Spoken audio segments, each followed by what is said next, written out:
SSC steno dictation 80 शब्द प्रति minute शुरू होगी 5 सेकंड बाद।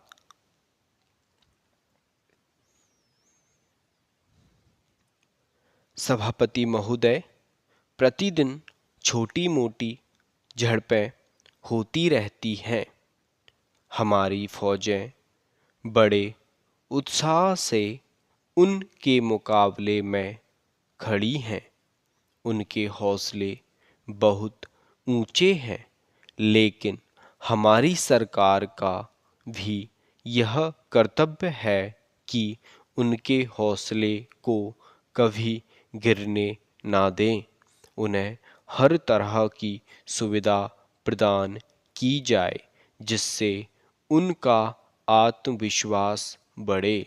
मैं मंत्री महोदय से अनुरोध करूंगा कि सरकार अपनी नीतियों के प्रचार का काम ठीक प्रकार से अपनी फौजों से करे।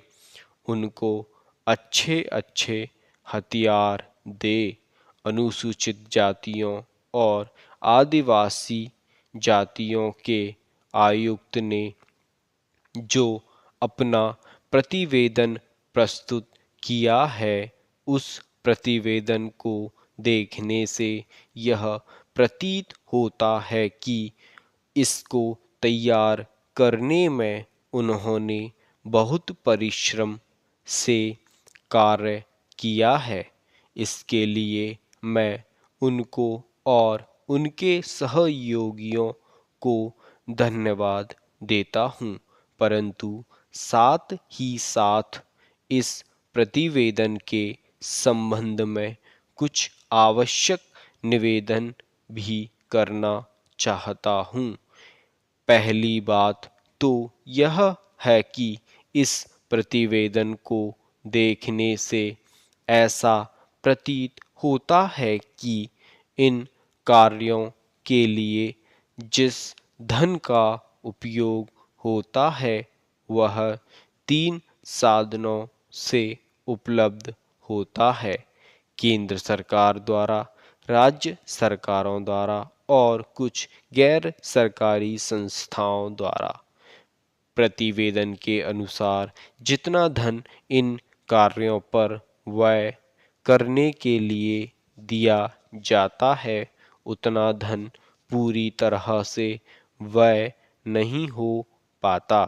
मैं यह नहीं कह सकता कि आवश्यकता से अधिक धन दिया जाता है या कार्यकर्ताओं को वह धन प्राप्त ही नहीं होता, जिसके कारण से वह बिना खर्च हुए बच जाता है।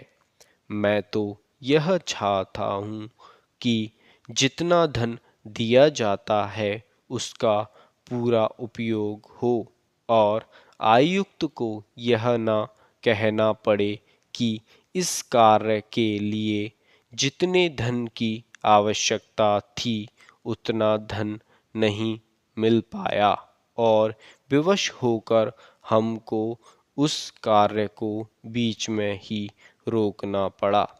जहाँ तक राज्य सरकारों का संबंध है, बहुत सी राज्य सरकारें अभी तक इस कार्य में असावधानी से काम ले रही हैं और इस कार्य को उपेक्षा की दृष्टि से देखती है।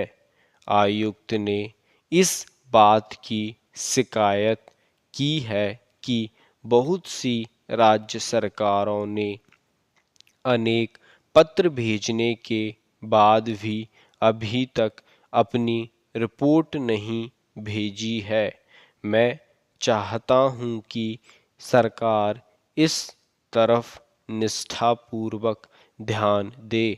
राज्य सरकारों पर दबाव डाला जाए कि वे इस दायित्व के प्रति सचेत हो और आयुक्त को उनके कार्य में पूरा पूरा सहयोग प्रदान करें।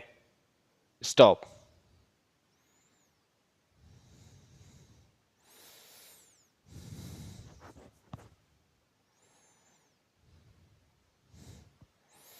और डिक्टेशंस के लिए चैनल को सब्सक्राइब और वीडियो को लाइक करना ना भूलें।